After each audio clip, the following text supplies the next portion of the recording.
Hey guys, balik lagi di segmen Daily Review yang biasa merekomendasikan film-film terbaru untuk kalian semua. Nah, kali ini kita kedatangan film drama psikologi menarik yang berjudul A Banquet. Film ini baru saja dirilis di 11 Maret 2022, namun memang tidak tayang di bioskop-bioskop Indonesia.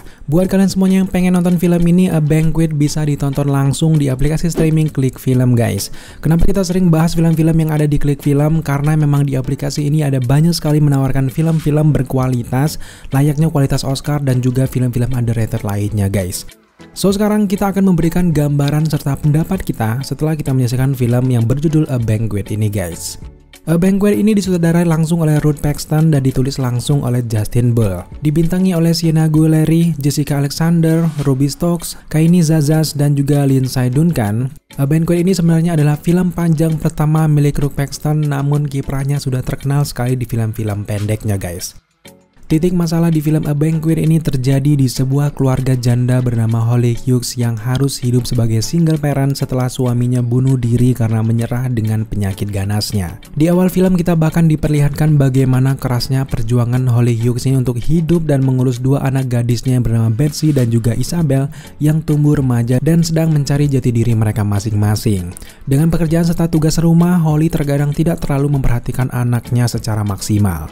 Nah, permasalahan besar mulai muncul ketika Betsy, anak pertamanya, pesta di rumah pacarnya yang bernama Dom. Nah, di sana Betsy ini dicengkoki narkoba yang membuat ia berhalusinasi berkepanjangan dan mengaku mendapatkan wahyu dari sebuah pohon besar dan mendapatkan bisikan akan terjadi tahap kehidupan yang baru lagi. Benar saja, Betsy ini mulai aneh sejak malam itu dan memenuhi syarat halusinasinya untuk tidak makan agar tujuan hidup di generasi barunya bisa tercapai. Menariknya, Betsy ini selalu menceritakan tentang akhir zaman tersebut dan selalu menatap ke arah langit. Momen-momen creepy dan mendebarkan selalu terjadi sejak Betsy mendengarkan bisikan-bisikan aneh itu guys. Dampak dari kehaluan Betsy ini akhirnya benar-benar mengganggu keluarganya sendiri. Holly, Isabel, dan juga neneknya khawatir lalu membuat mereka tidak nyaman dengan tingkah aneh dari Betsy ini guys. Pada akhirnya berbagai cara pun terus dilakukan untuk bisa menyembuhkan Betsy hingga filmnya berakhir dengan kejutan yang membuat penonton terkejut dan juga penasaran.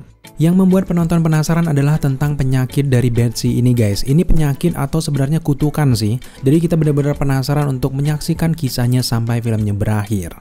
Secara keseluruhan, cerita di film ini memang termasuk ke genre horor supranatural karena banyak menampilkan momen-momen seram dan juga sedikit jump scare. Namun, kita justru melupakan sisi horor ini karena memang lebih simpatik dengan perjuangan atas kemalangan keluarga dari Holly ini guys. Sebagai drama psikologi, penonton akan diajak berpikir secara psikologi di dalam film ini. Ada sisi-sisi yang menurut kita sedikit ambigu, namun kita tahu tujuan sutradara adalah untuk menggambarkan bagaimana mentalitas anggota keluarga yang sebenarnya keadaan mereka tidak baik-baik saja, tapi dipaksa berpura-pura kuat dewasa hingga mengganggu mental mereka sendiri. Setelah menyaksikan film ini sampai akhir, ada banyak sekali pesan yang bisa kita ambil dari film ini, namun yang utama adalah betapa pentingnya untuk saling terbuka agar hidup kita bisa bahagia dan tidak penuh dengan tekanan. Yang paling menonjol dari film A Banquet ini adalah bagaimana kerennya chemistry yang dibangun di setiap karakter yang ada di film ini guys. Terutama untuk karakter Betsy yang diperankan oleh Jessica Alexander, ia di sini benar-benar menjadi fokus utama dengan keadaan penyakitnya itu. Saat kita menyaksikan film ini, kadang-kadang kita terbawa emosi karakter Betsy dan prihatin dengan karakter satu ini guys.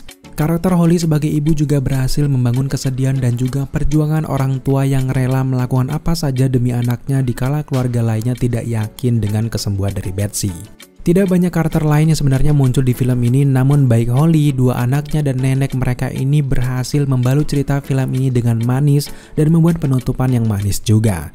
Dari sisi sinematografi, A Banquet tidak banyak mengambil latar luas selain kondisi di dalam rumah. Namun dengan tone yang tepat dengan dukungan suasana yang sunyi membuat setiap gambar yang diambil mendukung cerita dengan sangat baik. Pengambilan gambar yang lebih banyak di keadaan gelap membuat aura mengerikan terbangun dan membuat penonton ini fokus berpikir menyaksikan film ini guys. Tentu, A Banquet ini tidak akan disukai oleh semua orang karena memang ini adalah genre drama psikologi. Buat kalian semuanya, penonton yang tidak suka membangun chemistry dengan karakter dalam film, tentu akan sedikit aneh dalam menyaksikan film ini guys. Apalagi dengan ending yang menggantung mungkin sedikit membuat kesal beberapa penonton. Tapi, arah ataupun kerangka cerita film ini menurut kita dibangun dengan cukup baik guys. Pesan-pesan perjuangan dari tokoh utama tersampaikan dengan baik lewat film ini. Memang kita akui di pertengahan film terjadi sedikit ambiguitas, namun film ini berhasil membuat penonton penasaran dengan bisikan ilahi yang diterima oleh karakter Betsy. Seharusnya A Banquet ini dilanjutkan ke film kedua dengan kisah yang lebih spektakuler, yang lebih fokus dengan hal gaib yang terjadi di film ini guys. Secara keseluruhan Daliskan cukup suka dengan A Banquet ini. Film ini cocok sekali ditonton di suasana yang tenang dan mampu membuat kita terbawa ke dalam ceritanya. So di review kita memberikan skor 70 dari 100 untuk A Banquet. So buat kalian semuanya penasaran dengan film ini, silahkan tonton di Klik Film ya guys. Oke guys, terima kasih kalian sudah menyaksikan video ini sampai selesai. Jika kalian suka dengan konten review kita kali ini, jangan lupa dukung kita dengan cara subscribe, like, komen, dan share. Serta jangan lupa juga untuk nyalakan notifikasi agar kalian mengetahui apabila kita mengupload video setiap harinya. Thank you guys.